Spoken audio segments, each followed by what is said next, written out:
Hi friends, this video shows how to fix all network and internet related issues. Please don't forget to subscribe this channel. Please like and share the video. Go to settings. Tap on the settings app icon. Go down.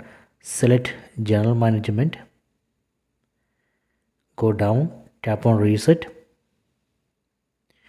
Go down. Here we can see reset mobile network settings. Tap on reset mobile network settings. This will reset all mobile network settings. Okay, tap on reset settings, then tap on reset. Done. Network settings reset. After this operation we can go back, then we can check network and internet connection. This time this should work.